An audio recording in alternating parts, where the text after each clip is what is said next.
Let's mic देश का मिजाज साउथ। देश के मिजाज में आज सबसे पहले बात करते हैं केरल की, जहां तिरुवनंतपुरम में एक 35 वर्षीय आईटी प्रोफेशनल के ब्रेन डेड घोषित होने के बाद उनके परिवार ने अंगदान का फैसला लेकर कई जिंदगियां बचाने की मिसाल पेश की। महिला के दिल, लीवर, 2 किडनी और दोनों कार्निया सहित कुल 6 अंग दान किए गए, जिन्हें अलग-अलग जरूरतमंद मरीजों में प्रत्यारोपित किया जाएगा। खास बात यह है कि उसका दिल एयर एम्बुलेंस के जरिए कोच्चि पहुंचाया गया, जहां इसे 14 साल की एक लड़की को लगाया जाना है। बढ़ते हैं आगे। तमिलनाडु के मुख्यमंत्री एम.के. स्टालिन ने आज चेन्नई मेट्रो रेल में आकस्मिक सफर किया और यात्रियों से सीधा संवाद किया। हजार लाइट्स विधायक एन एझिलन के साथ चेन्नई सेंट्रल में एजीडीएमएस तक सफर करते हुए उन्होंने यात्रियों से बातचीत की। विभिन्न सरकारी योजनाओं के क्रियान्वयन पर जनता की राय जानी और यात्रियों के साथ सेल्फी भी ली। इससे पहले चेंगलपट्टू जिले में चुनावी रैली में उन्होंने कहा कि मौत तो सभी के लिए अनिवार्य है, लेकिन कोई भी उसकी सरकार की कल्याणकारी योजनाओं को दफना नहीं सकता। उन्होंने पूर्व मुख्यमंत्री पलानीस्वामी पर कोविड काल में भ्रष्टाचार का आरोप लगाया और दावा किया कि विपक्ष में रहते हुए भी डीएमके ने 76 लाख खाद्य पैकेट, 50 लाख मास्क बांटे और 1 करोड़ से ज्यादा लोगों की मदद की। इस बीच कांग्रेस महासचिव और सांसद केसी वेणुगोपाल ने दावा किया है कि उनकी पार्टी केरलम में सरकार बनाने जा रही है।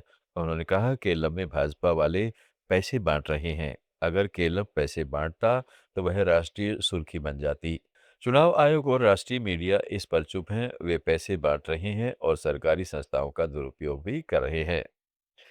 कर्नाटक में सम्मान के नाम पर होने वाले अपराधों को रोकने के लिए लाए गए ईवा नम्मा विधेयक को मंजूरी देने की मांग को लेकर मर्यादे गेडू हत्या विरोधी समिति ने राज्यपाल थावरचंद गहलोत से तुरंत सहमति मांगी है।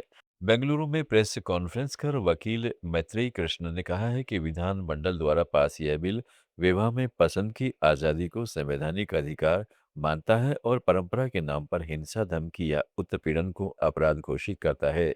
समिति ने इसे लागू करने की मांग की ताकि अंतर्जातीय जोड़ों की सुरक्षा हो सके।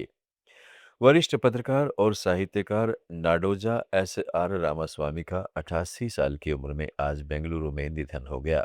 29 अक्टूबर 1937 को बेंगलुरु में पैदा हुए रामास्वामी ने राष्ट्र उत्थान साहित्य परिषद के मानक संपादक के रूप में दशकों तक काम किया।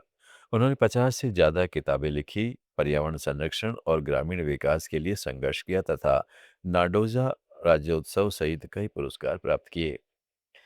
आंध्र प्रदेश के आईटी मंत्री नारा लोकेश ने 13 वर्ष से कम उम्र के बच्चों के लिए सोशल मीडिया पर प्रतिबंध लगाने का व्यापक नियामक ढांचा बनाने के निर्देश दिए हैं। उंडावली में अपने आवास पर मंत्रियों के उच्च स्तरीय समूह की बैठक की अध्यक्षता करते हुए लोकेश ने कहा है कि किशोरों के लिए उम्र के हिसाब से उचित डिजिटल वातावरण भी तैयार किया जाए ताकि बच्चों की सुरक्षा, रचनात्मकता और मानसिक स्वास्थ्य का संतुलन बना रहे। इस फ्रेम में डिजी लॉकर से जुड़े एज टोकन जैसे उम्र सत्यापन तंत्र, सिंगापुर, ऑस्ट्रेलिया, डेनमार्क जैसे देशों के मॉडल और जागरूकता अभियान शामिल किए जाएंगे। तेलंगाना सरकार ने राज्य परिवहन निगम के कर्मचारियों को राहत देते हुए महंगाई भत्ता बढ़ाने का फैसला किया है। सरकार ने डीए में 2.1% की बढ़ोतरी को मंजूरी दी है, जिससे हजारों कर्मचारियों की सैलरी में बढ़ोतरी होगी। यह कदम कर्मचारियों की लंबे समय से चली आ रही मांगों को ध्यान में रखते हुए उठाया गया है। अधिकारियों के मुताबिक इस फैसले से निगम पर अतिरिक्त वित्तीय बोझ भी बढ़ेगा, लेकिन सरकार ने कर्मचारी कल्याण को प्राथमिकता दी है। हालांकि इस फैसले में फिलहाल पेंशनर को शामिल नहीं किया गया है। अंडमान निकोबार में पोर्ट ब्लेयर के जीबी पंत अस्पताल में बुनियादी सुविधाओं को लेकर सवाल उठे हैं। राज्य टेरिटोरियल कांग्रेस कमेटी के अध्यक्ष रंगलाल हलदर ने अस्पताल के वार्डों में लंबे समय से खराब पड़े पंखों को तुरंत ठीक कराने की मांग की है।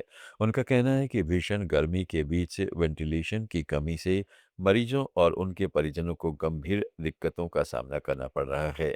उन्होंने प्रशासन से अपील की है कि अस्पताल में जरूरी सुविधाएं जल्द बहाल की जाएं ताकि इलाज के साथ साथ मरीजों को न्यूनतम आराम भी मिल सके। देश का मिजाज में फिलहाल इतना ही। जुड़े रहिएगा लेट्स माइक के साथ। आप सुन रहे थे let's make more than radio.